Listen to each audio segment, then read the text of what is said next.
Buludu dostum müşük. İslamның 3-cü şərti roza tutuş. Rozaның пайдасы nihoyat ko'p. Balog'atga yetgan har bir musulmon Ramazon oyida roza tutish kerak. Ramazon rozasi hijratning 2-yili farz qilingan. Dinimizda rozaning fazilati buyuk. Payg'ambar alayhissalom hayotida 9 Ramazon rozasi tutgan. Rozaning foydalarini so'zlashdan burun sendan bir savol so'rasam bo'lamdi, do'stim Bulbul? Albatta bo'ladi, do'stim Mushuk. Qani marhamat. Do'stim Bulbul, g'ayvat shikoyat haqida nima deysan? G'ayvat shikoyat dedingmi? Nereden chiqdi bu gap? Biz hayvonlar g'ayvat shikoyat qilmaymiz-ku? Men hayvonlar g'ayvat shikoyat qildi demoqchi emas, g'ayvat shikoyat haqidagi ko'z qarashingni so'rayapman. Sana o'zimning tushantisini emas, har bir so'zi oltindan qimmatli bo'lgan bir olimning so'zini deb beray. Yaxshi bo'lsin, yomon bo'lsin, hech kimning orqasidan gap qilma. Bo'lmasa, yaxshi odamni yomon qilib qolmasdan, yomon odamni texmi yomon qilasan. Kimki palonchi yomon desa, oqibatda o'zining aybini ochgan bo'ladi. Başqalarning kamchiliklari haqida so'z ochganingda, demakchi bo'lganing to'g'ri bo'lsa-mu, natijasi yaxshi bo'lmaydi. Bo'libmi roza tutib, g'ayvat qilg'uvchilar eg'izini avval yomon so'zdan tarsin, undan keyin yemak-ichmakdan saqlasin. Ya'ni birining ismi chiqqan hamon avval uning ortiqchiliklarini ko'rishimiz lozim. Hammadan muhimi g'ayvat shikoyat qilish dinimizda cheklangan. Bo'libmi Ramazonda ko'ngilni go'zallik bilan bezishimiz lozim.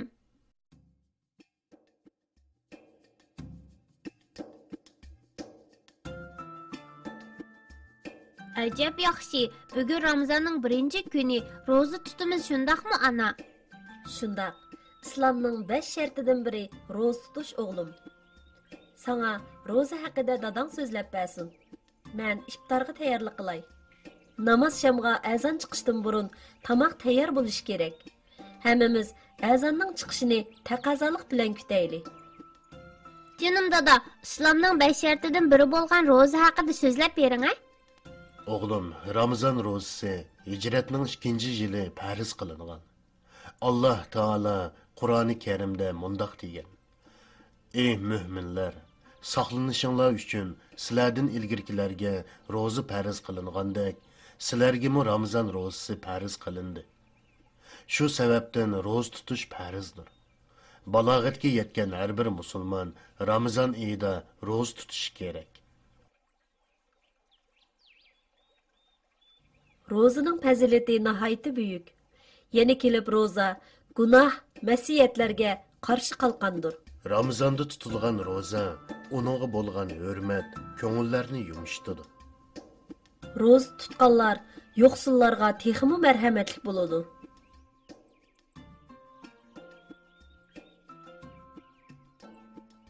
Roza tan salomatlikni yaxshilab, ma'naviyatimizni beyitadi. Tamoq tayyor bo'ldi. Lekin dasturxondagi ne'matlarga darhol qo'l uzatsak bo'lmaydi. Chunki qo'limiz duoda, ko'nglimiz hayajonda azonning chiqishini saqlaymiz.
Bismillahirrahmanirrahim.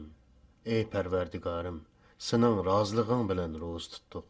Sen bergan rizq bilan eg'iz ochdik. Bizga xotirjamlik va salomatlik ato qilgin. Amin. Amin. Allahu akbar. Nima degan yiqimliq sado, ha? Qo'llar Allohning ehson ikromi bilan to'lgan dasturxonga bismillah deb uzatiladi.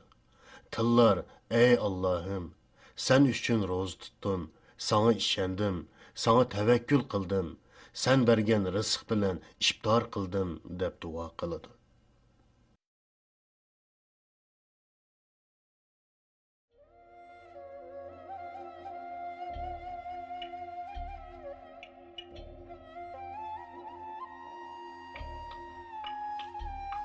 Bu xil huzur alovat tuyg'usi, bundaq baxt saodat kayfiyati, bu xo'shallik manzarasining hamma yerda bo'lishi natoyin. Bu ko'rinish dunyodagi jannatga o'xshaydi.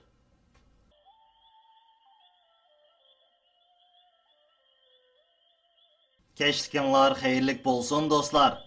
Ahmetning ata-onasi bilan qilishgan roza haqidagi paranglarni angladinglar, shundaqmi? Mening quliqim bek sezgur. Ormanning eng ishkirisi bo'lsam-mu, yiroqdagi ovozlarni yaxshi anglay olayman. Roza haqida yaxshi paranglarni qildi. Hammani anglab turdim. Sizlarmi bütün ishtiyoqinglar bilan angladinglar-ku deyman. Hey, Börçak, senin qulluğun sezgür bolsa, bizning seninkidinmi sezgurjimi? Shundaqmi do'stlar? Men o'ylaymanki, hozir bizni ko'rayotgan bütün do'stlar Ramazan to'g'riliq deyilganlarni astoydillik bilan anglayotdigu deyman. Voy voy dostlar, ilk birodar aytgandek, hammanglar roza haqida so'zlangan ma'lumotlarni ko'ngil qo'yib angladinglar. Chunki bularni har bir musulmon yaxshi bilishi kerak. Aslida men ilk bilan ancha chiqisha olmayman. Lekin aramızda İslamning shartlari to'g'risida parang bo'layotqachqa, onun fikrlariga qo'shilaman. Men bu bo'rini ancha yaxshi ko'rib ketmayman. Ammo temimiz İslamning shartlari bo'lg'achqa, bo'ri aytgandek uning bilan o'xshash qarashdiman. Endi Ahmet va oilasining parag'iga quloq solayli. Qandoq deysizlar? Shundoq qilayli. Sizlarmi taqatsizlarsizlar-ku deyman. Shundoq emasmi do'stlar? Undaq bo'lsa davomlashtirayli. Hey do'stlar, mana Ahmetning uyigimi kelib qoldik.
Oğlum, namoz shamni uyda o'qidik.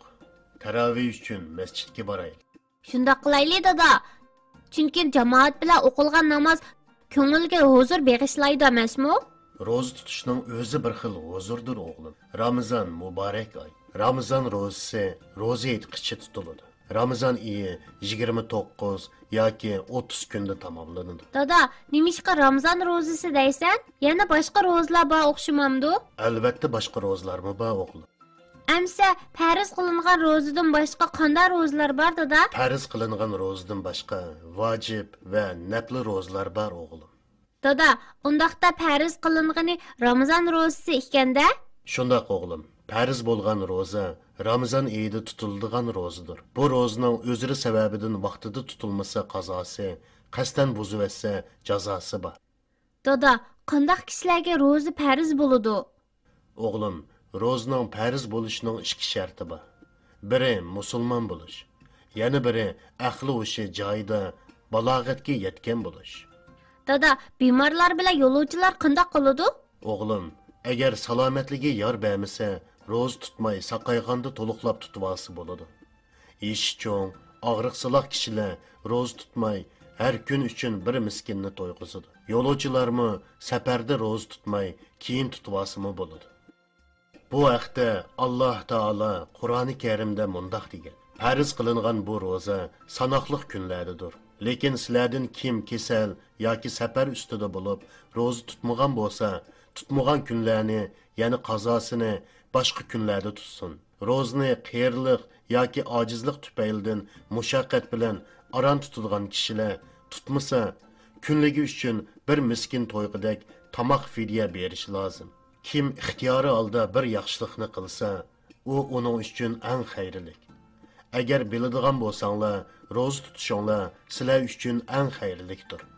Ro'za tutish musulmonlar uchun baxt saodatdir.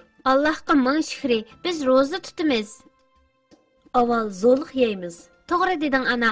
Sen aytgandek oldi bilan zo'liq yeymiz. Ondan og'zimizni chayqab niyat qilamiz. Bomdodga azon chiqishi bilan tang yemek ichmakni to'xtatamiz. Kun o'ltirib namoz shamga azon chiqishi bilan tang iftor qilamiz. Ana undaqda gulpirash ro'zini buzamdi? Buzmaydi o'g'lim. Ammo ro'za tutgan kishi qasdan bir narsa yeb issa ro'zasi buzuladi. Ana seg'iz chayinsaq ro'zimiz buzilamdi? Albatta buzuladi o'g'lim. Qani o'g'lim, taravihga kechikib qolmaydi. Masjidda o'rin qolmay qolmasin yana.